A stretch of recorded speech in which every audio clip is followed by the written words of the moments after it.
تو جانور لیتے وقت یاد رکھیں، سب سے پہلے تو آپ کو ایک بات سمجھو، جب بھی جانور لینا ہو، اب میرے لیے مناسب نہیں ہے میں ایک بندے سے پوچھوں کہ بھئی آپ جانور لینے جاتے ہیں تو کس طرح جاتے ہیں؟ جانور لینے کے لیے آپ کس طرح جاتے ہیں؟ بس جی پیسے مکمل ہو بیٹا چل روانہ ہو گئے، ایسا نہیں ہوتا۔ جانور لینے جانا ہو 2 رکعت صلاۃ حاجت گھر میں کر، اللہ سے مانگ یا اللہ سہولت عطا فرما، یا اللہ اچھی چیز اچھے داموں میں عطا فرما، اور یا اللہ ہر قسم کے عیب سے پاک جانور عطا فرما، یا اللہ ایسا جانور عطا فرما کہ مجھے اس سے محبت ہو، تیرے نام پہ قربان کرتے وقت دل میں کچھ محسوس ہو۔ اس لیے تو علماء نے لکھا ہے کہ جانور کو اتنا پہلے لو کہ تم اس سے مانوس ہو جاؤ، لیکن یہ مستحبات ہے، کوئی فرض واجب سنت کی بات نہیں کر رہا۔ مستحب یہ ہے کہ ہم جانور اتنا پہلے لے کہ اس سے ہم مانوس ہو جائیں، کہ جب ذبح کرے تو دل میں کچھ محسوس ہو کہ یار ایک جانور ہے جو میرے ساتھ تھا اور اب میں اس کو ذبح کر رہا ہوں۔ ورنہ عید کی رات نہیں، عید کی صبح بھی، عید کے دوسرے دن بھی آپ لے سکتے ہیں، جائز ناجائز کی بات نہیں، مستحب کی بات۔ تو بھئی 2 رکعت صلاۃ حاجت ہو، اللہ کے ساتھ مناجات ہو، دعا ہو، اس کے بعد جا کے جانور لینے جانا ہے۔ ہماری تو کیا ہے، پیسے اٹھا لیے، گاڑی میں بیٹھ گئے، بس جی گئے، جانور دیکھ لیا جی، بس ماشاءاللہ میرے سے 6 فٹ لمبا ہے، بس ٹھیک ہے جی لے آؤ۔ بڑے مسائل ہیں جانوروں کے، دانتوں کے اپنے مسائل ہے، آنکھوں کے اپنے مسائل ہے، ناک کے اپنے مسائل ہے، سینگ کے اپنے مسائل ہے، کان کے اپنے مسائل ہے، ٹانگوں کے اپنے مسائل ہے، یہاں تک کہ شرمگاہ کے اپنے مسائل ہے۔ ہر چیز پہ آپ نے اس کو دیکھنا ہے تب جانور لینا ہے۔ ہم ظاہر میں دیکھ لیتے ہیں بس ٹھیک ہے جی آؤ، نہیں ایسا نہیں ہوتا۔ تو میں ابتدا اس سے کروں گا، جو آج کل بیماری ہے، اگر یہ بیماری کسی بھی جانور کو ہو اس پہ قربانی جائز نہیں ہے۔ ہر وہ بیماری جو جسم کے اندر ہو اور وہ بیماری اس جانور کے سکن سے یعنی چمڑے سے نکل کر اس کے جسم میں پہنچ چکا ہو، گوشت تک پہنچ چکا ہو، ایسے جانور پہ اگر ایک ہی دانہ کیوں نہ ہو، ایک ہی کوئی دانہ پوڑا پونسی جو بھی ہو وہ کیوں نہ ہو، ایسے جانور کی قربانی صحیح نہیں، ایسے جانور پہ بالکل یہ قربانی نہیں ہو۔ آپ بے شک دانت پورے ہو، سال پورے ہو، سب اعتبار سے صحیح ہو، لیکن وہ چل پھر بھی رہا ہو، پھر بھی اگر یہ اس کے گوشت تک پہنچ چکا ہو تو اس کی قربانی سرے سے صحیح نہیں۔ اور آج کل عموماً میں ذاتی رائے کہہ رہا ہوں، چند دن پہلے لینا چاہیے، 1 ہفتے کم سے کم لینا چاہیے پہلے، کیونکہ اگر یہ بیماریاں ہیں تو یہ کچھ دنوں بعد ظاہر ہوتی ہے۔ ایسا نہ ہو ایسا جانور لے کچھ تکلیف میں بندہ نہ پڑ جائے، اور احتیاط سے لے تو آج کل کم سے کم یہ 2 رکعت صلاۃ حاجت پڑھ کے ضرور جانا کہ اللہ ایسے مصیبت والے جانوروں سے ہماری حفاظت فرما۔ دوسرا یاد رکھے، دانتوں کے حوالے سے یاد رکھے، اگر اس کے دانت انہوں نے توڑ دیے ہیں پھر بھی اس کی قربانی نہیں ہوگی۔ آپ کہیں گے جو ہم نے تو مسئلہ سنا ہے کہ بھئی زیادہ دانت ہو تو بھئی جانور کے 2 قسم کے دانت ہوتے ہیں، ہمارے بھی 2 قسم کے دانت ہیں، ایک یہ سامنے والے، ایک جبڑے والے۔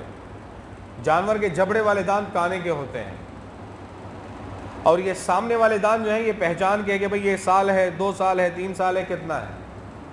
آج کل کے منڈیوں کے اندر آپ دیکھیں یہ سوداگر اللہ کے ان کو ہدایت دے، یہ ان کے دونوں دانت توڑ دیتے ہیں، یہ نیچے والے 2 دانت جو ہوتے ہیں، جانور کے نیچے کے جو سامنے 2 دانت ہوتے ہیں، یہ پہچان ہوتی، یہ اللہ کے بندے اس کا 1 یا 2 توڑ دیتے ہیں، کہتے ہیں وہ غرضولی۔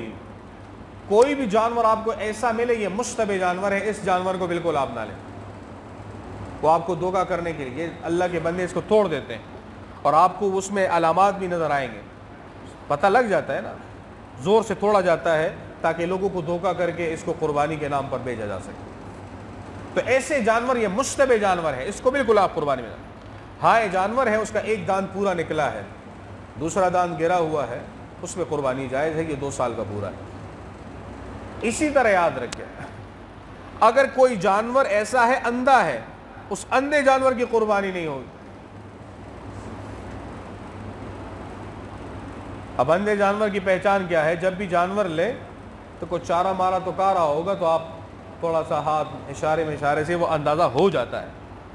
ایسا نہ ہو کہ آپ کہیں بڑا اصیل جانور ہے، ساہیوالی جانور ہے، ہم نے رسی پکڑی میرے پیچھے آ رہا ہے، بعد میں پتہ چلا کہ آپ تھوڑا کھڑے ہو گئے وہ دیوار میں ہی گھس گیا، کیا پتہ چلا؟ اندھا ہے آنکھوں سے. تو ایسے جانور کی بھی قربانی نہیں ہوگی، ایک آنکھ سے ہو یا دونوں آنکھوں سے. یہاں تک کہ فقہاء نے لکھا ہے کہ اگر اس کے اکثر آنکھ کی بینائی نہ ہو تو اس کی بھی قربانی نہیں ہوتی. اندھا تو نہیں ہے لیکن بینائی کمزور ہے، ایسے جانور کی بھی قربانی نہیں ہوگی. اب ڈاکٹر کے پاس لے کے جاؤ گے تو باہر کیف اس کے بھی طریقے ہیں، وہ بعد میں اگر کسی کو چاہیے تو پوچھ لینا. اب یہاں پہ بتاؤں گا تو سارا ٹائم اسی میں گزر جائے گا. علماء پہ اللہ رحم فرمائے ساری باتیں لکھی. اسی طرح کانوں کے حوالے سے یاد رکھیں، یہ آج کل ایسا ہوتا ہے کہ اپنے جانوروں کے پہچان کے لیے کان کو کاٹا جاتا ہے، کان کو کاٹا جاتا ہے. تو اگر کان کٹ جائے تو اس پہ قربانی ہوگی، لیکن اگر مکمل اس کا حصہ ہی کاٹ دیں اور اس کے کان انہوں نے آدھے کاٹے ہو، ایسے جانور کی قربانی بھی نہیں ہوگی. سینگ میں یہ مسئلہ نہیں ہے. اگر کسی جانور کے پیدائشی سینگ نہیں ہے بے شک قربانی ہوتی ہے. اگر پیدائشی کان نہیں ہے تو قربانی نہیں ہوگی.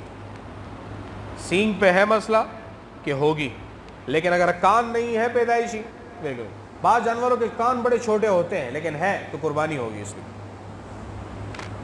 اب سینگ میں اندر یاد رکھے، یہ سوداگر برادری کے اندر یہ ہے کہ یہ اپنے جانور کو وہ اصیل جانور کے طرح دکھانے کے لیے اس کے سینگ کاٹتے ہیں. آپ نے دیکھا ہوگا، اور اس کو جانور کو لٹا کے اس کے سینگ کاٹتے ہیں. وہ چھوٹے چھوٹے سینگ ہوتے ہیں تاکہ لوگوں کو ہم اس کو اسی انداز سے بیچ سکیں اور منافع بھی زیادہ ہو. تو سینگ کاٹ دے تو ٹھیک ہے، کوئی مسئلہ نہیں، اس سے قربانی ہو جاتی ہے. لیکن اگر سینگ کو اس نے اس طرح توڑ دیا ہے کہ یہ جو کوپڑی کے اندر اس کا جو ارد گرد کا ایریا ہے یہ بھی اس نے اکاڑ کے، اور اندر وہ آپ کو وہ دماغ کے ساتھ جو کوپڑی نما جگہ ہے وہ نظر آ رہی ہے، وہ گودا سا نظر آ رہا ہے. دماغ تو نظر نہیں آتا، وہ کوپڑی کے اندر ہوتا ہے لیکن وہ گودا سا نظر آ رہا ہے، ایسے جانور کی قربانی نہیں ہوگی، بالکل اس کی قربانی نہیں ہوگی. اسی طرح دم کے اندر ہے.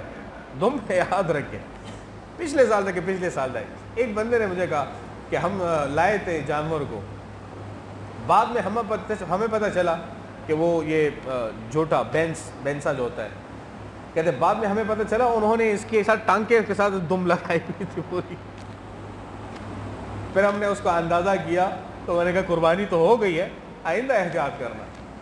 تو دم بھی چیک کر لینا، اگر دم اس کو ہلا ملا رہا ہے تو ٹھیک ہے، کیونکہ اگر زخمی ہوگا تو دم نہیں ہلائے گا. لیکن یہ بھی یاد رکھیں اگر وہ چل پھر کے دم ہلا رہا ہے تو پھر بچنا ذرا.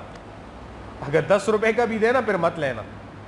ایسا نہ ہو 10,000 کے چکر میں پھر تیرے پہ 20,000 لگے. یہ خطرناک جانور ہوتا ہے. یہ آپ گجر فیملی سے پوچھ لینا کہ جو جانور چل رہا ہو اور اس کا وہ اپنا دم ہلا رہا ہو تو یہ سارا، میں کہتا ہوں سارے جانور میں بڑا غصے والا جانور ہوتا ہے. تو باہر کے اسی طرح یاد رکھیں، اگر کسی جانور کے اس کو خصی کیا گیا ہے تو خصی جانور پہ قربانی جو ہے وہ بہترین ہے، یہ اچھی بات ہے. اور اس کا کیونکہ اس میں گوشت اور سب کچھ ہٹا کٹا، یہ گوشت کا لفظ یہاں پہ اس طرح نہیں کہ ہم گوشت کی طلب کرتے ہیں. اچھا جانور جو ہے، ہم کہتے ہیں نا گاڑی لے اچھی گاڑی لے، اسی طرح ہے نا، گاڑی لیتے ہیں تو اچھی گاڑی لیتے ہیں، یا گھر کے لیے کوئی چیز لیتے ہیں تو اچھی لیتے ہیں. اب اللہ کے سامنے کوئی جانور ہم نے ذبح کرنا ہے تو اچھا جانور لے.